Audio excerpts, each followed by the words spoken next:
Jambo mtangazaji, mimi ni Kelvin Bwija, mratibu wa shirika la kiraia la wazalendo wa Kongomani Sosiko RDC. Kwa leo najikuta mplende la Ruzizi Sange kupongeza watu fulani fulani ambao wamepata maafa, wamepata majeraha makali. Utafahamu kama jana uzanjiriwa ma 18h40 minute imekuwa explosion ya bombe msoko ya Sange. Watu wameumia vikali.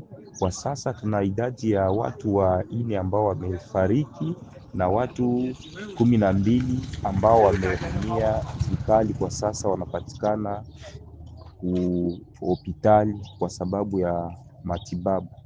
Sisi kama shirika la kiraia Sosiko RDC, kwa kibinafsi kama vile mtafiti wa masuala ya usalama mashariki mwa kidemokrasia ya Kongo, naendelea kukondane sana hii maakte ignoble incivike ambayo imekuwa perpetre hapa Sange jana uzanjiriwa ma 18h40 minute na warugaruga ambao mpaka sasa hawajajulikana. Tunakondane na kuinterpele ma service za sécurité zote FARDC en collaboration avec na wazalendo waendeleshe kuraforce ma mekanisme makwe na makwe ya tarafa la Fizi la Uvira na ingine nafasi.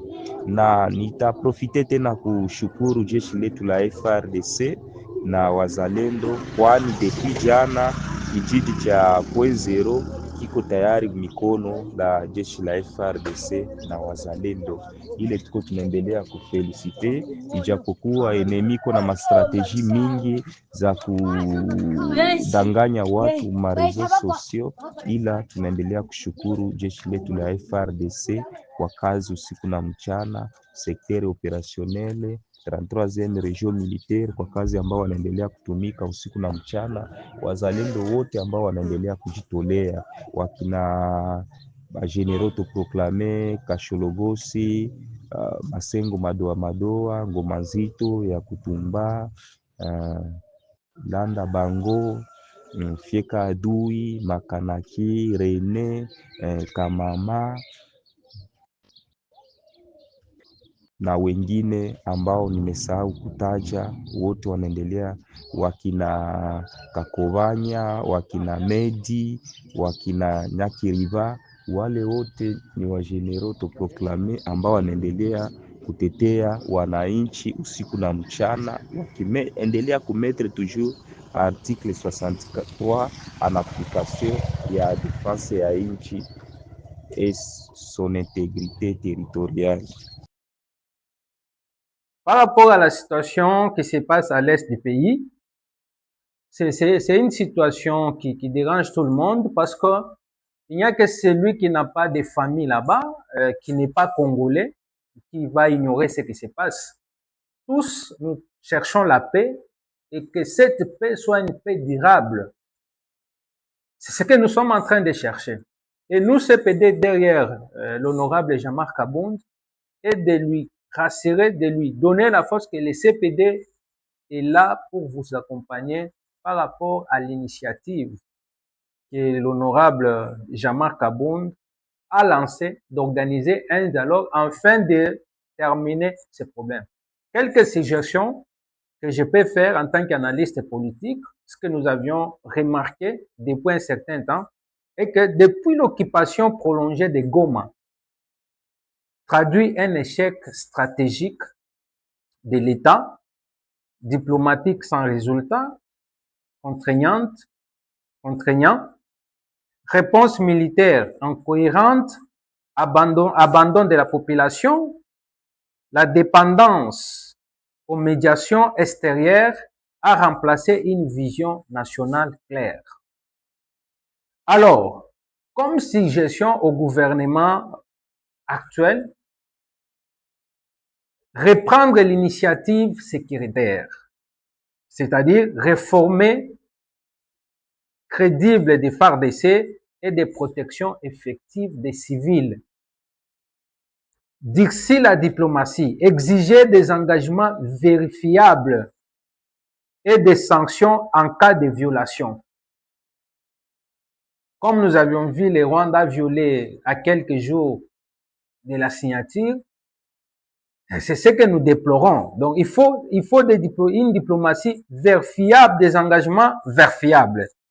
Assumer la responsabilité politique pour sécuriser la population. Transparence, unité nationale, mais aussi organiser un dialogue inclusif national. Parce que quand on parle d'assumer la responsabilité, c'est lui qui doit convoquer les dialogues, c'est le chef de l'État, Félix Antoine Tshisekedi. Il doit les faire. Na muda ulifika wa kuchagua magugu na ngano. Na niseme ya kwamba kuko wale wenyewe walikuwa hawajui kitu, lakini walipelekwa tu. Nilimsikia dada mmoja alitoka Mliza, wanakuja kuuza chakula na manguo ya watoto. Kufika hapa waliwapeleka Kamanyola. Mtu wa Mliza uko nampeleka Kamanyola, unampeleka Rwanda. Imagine huyo mtu unamtraumatize kichwa chake namna gani? Kwanza unamwachisha watoto eti juu ya siasa. Nilimwona Moise Nyarugabo akizungumuza.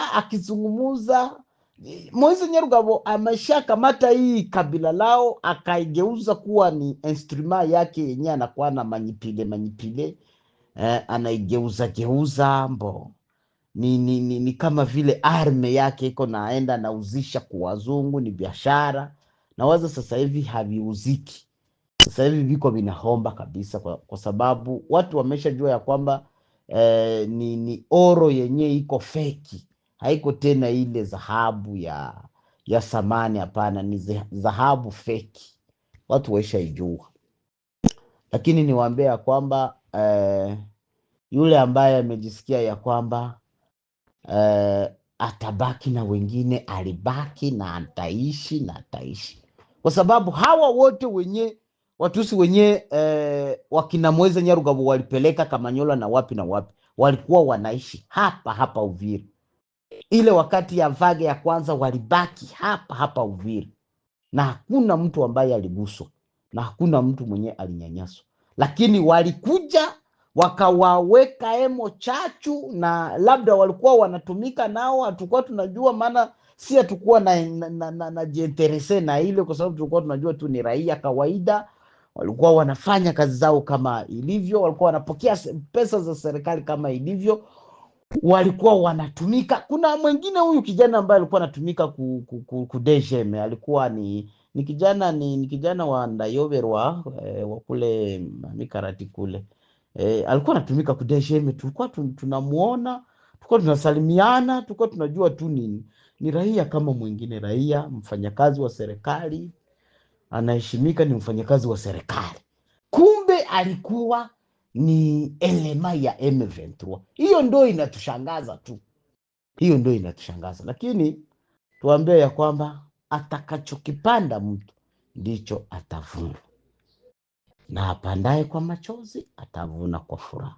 Na apandaye kwa furaha sijui atavuna kwa nini. Na hakuna malipo ya kile kitu chochote ulichokifanya. Asema utaenda lipwa mbinguni, utalipwa hapa chini ya jua. Lakini kitu kenye tu kinaumiza mioyo ni kupeleka wainosa mudosie zenye haziwahusu. Unaenda kuwauisha, unakamata damu za watu, unazibeba kichwa yako na unazimwanga, ambazo hawajui kitu chochote, ili upate maslaha yako. Hiyo ndo shida sana ya hawa wakina Moise Nyarugabo. Lakini tunajua mikono yao bado ina damu ambao walimwanga depino na sisi mpaka hivi wangali wanamwanga damu za Wakongomani. Ipo siku watalia na kujuta meno na kusaga meno.